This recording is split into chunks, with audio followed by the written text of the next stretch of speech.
Hi, Tigers! We hope you've been safe this weekend with the bad weather. And in honor of this being the last weekend, and my weekend, for students to move back to campus, we wanted to provide you the latest COVID information and some upcoming semester news. Stay tuned for discussion with Stevie Baker-Watson, who gives us tips for a smooth move-in and a look at the semester. I'm Jude Hunter, and you're watching The Source.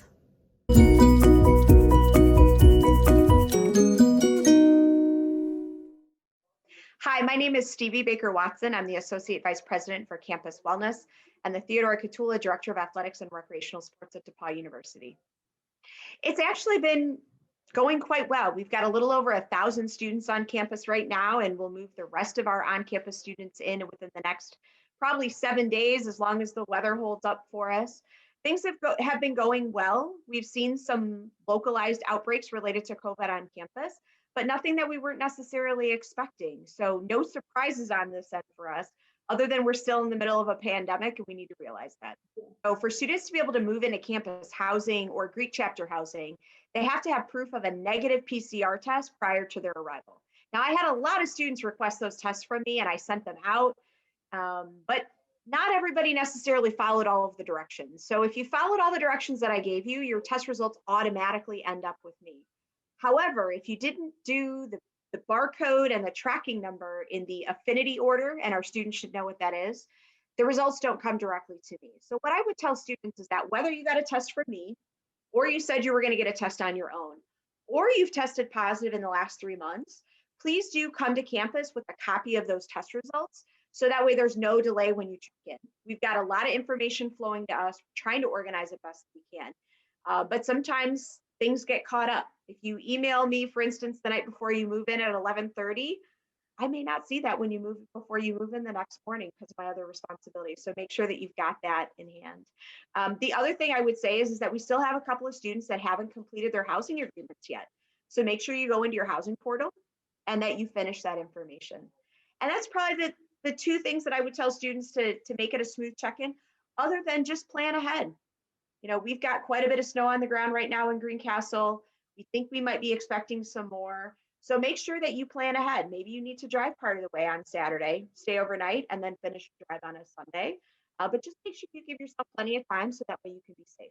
So we are putting forth a proposal that would have our students who have been fully vaccinated to not be quarantined when they are identified as a close contact of a COVID positive individual. Everyone on campus, whether you've had the vaccine or not, are still expected to do the non-pharmaceutical interventions. So masking and distancing on campus. There hasn't been any guidance from the CDC or any other health organization that would tell us those individuals who've had the vaccine should not do those things. So it will have some perceived benefits to some students, but it won't take away all of the expectations that we have for them. I really appreciate that you're giving me the opportunity to share a couple of things. So here are some things that I would ask students to do, right? And this applies to everybody who's frankly in our community. Please, if you don't feel well, please stay home. We are seeing spread just like we're reading about it in the newspaper, reading it on the website. It's happening when individuals are symptomatic and they're choosing to be around other people. And then they choose to be unmasked and not keep their distance because they're within their bubble. So I'd say to students, if you don't feel well, please stay home and call the DePauw Health Wellness Center. And we have an opportunity to do rapid testing on campus right now, which means you can actually get a result on campus within 15 minutes when you're symptomatic. So that is a huge benefit for our students in that space. The second thing is that remember, we're part of a bigger community. I think all of our students think about what their needs are in these spaces. They need to be around other people. They need to be able to go places. They don't want to feel confined. No one likes those feelings. Even people who are in my age bracket, we don't want to have to do that either, right? But for the greater good, we need folks to be able to follow the directions that we're giving them as it relates to isolation and it relates to quarantine.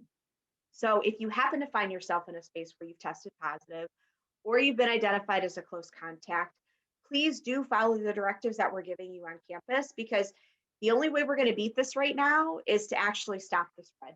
And we do that by keeping people distanced from each other, albeit it's really difficult, especially at a place like DePauw, where we have literally built our campus and built our environment around social engagement. Like, it's not pandemic friendly. We get it. Right. But we need folks right now to basically say, hey, you know what, for the for the greater good of my community, these are the things that I need to do.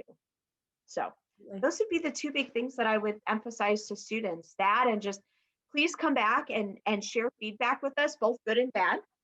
I think it's really great to ask questions, and I also think it's even better when people provide us solutions.